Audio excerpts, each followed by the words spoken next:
reminder, I'm Lenny Slagan. Here's your Fox News Now update. Mobile police arresting a woman for domestic violence. Venetia Brown accused of shooting a man during a fight on Cultural Street. We're told the victim did not go to the hospital and later came back to get his belongings. When he arrived, officers say he was shot again, this time by an unknown man.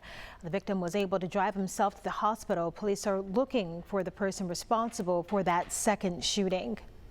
Well, just a chaotic scene at the airport in Port-au-Prince as migrants arrive back in the country from the United States.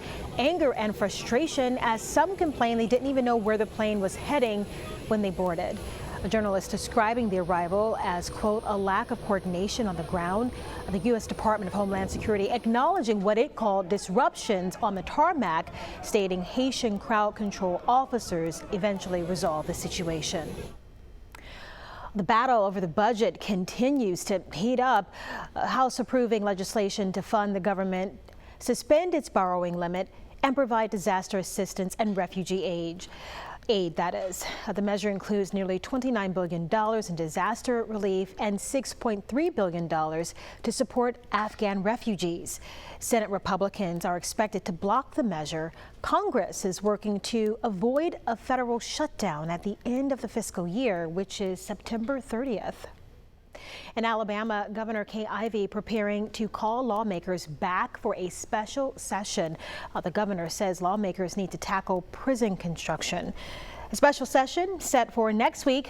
Lawmakers expected to vote on a nearly $1 billion prison construction plan. The governor blaming crumbling buildings and infrastructure for the state's prison problem, but some lawmakers and advocacy groups argue new buildings won't fix the problem. All right, here's what we're seeing forecast-wise as there have been some huge changes today. We're only in the middle 70s this afternoon as the surface cold front is now pushing east of the area, and that's bringing in a much more comfortable air mass across the region and also a drier one. We had a few sprinkles this morning, but things look better now. Winds straight out of the north right now at about 13 to 15 miles an hour. So, yeah, we got a little gusty wind going on. Nice breeze, 74 afternoon temperature in Mobile, and it'll be cool tonight. Looking out into the tropics, a number of systems that we're watching or potential systems. We've got the remnants of Odette, which may regenerate. We've got Peter, which is having a tough time, as well as Rose also struggling. Those two systems are both tropical depressions, and a new wave here imminently forming into a tropical storm or depression. Looking into the north with the circulation for Peter as a remnant system, also moving north and then northeast as a remnant system.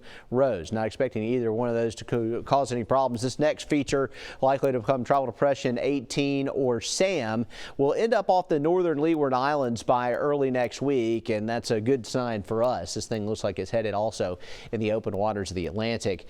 Our temperature planner looks fantastic. We're going to get in the 50s for the first time in 129 days. We have to go all the way back into May around the 16th there since we saw temperatures that cool. And the nights get even cooler. Tomorrow night down to 54 degrees. We have beautiful days Thursday and Friday with highs in the 70s, lows in the 50s on Friday night, and then Saturday and Sunday we'll see an uptick as we jump back up into the 80s with our temperatures. That's a look at your extended forecast here on Fox 10 News.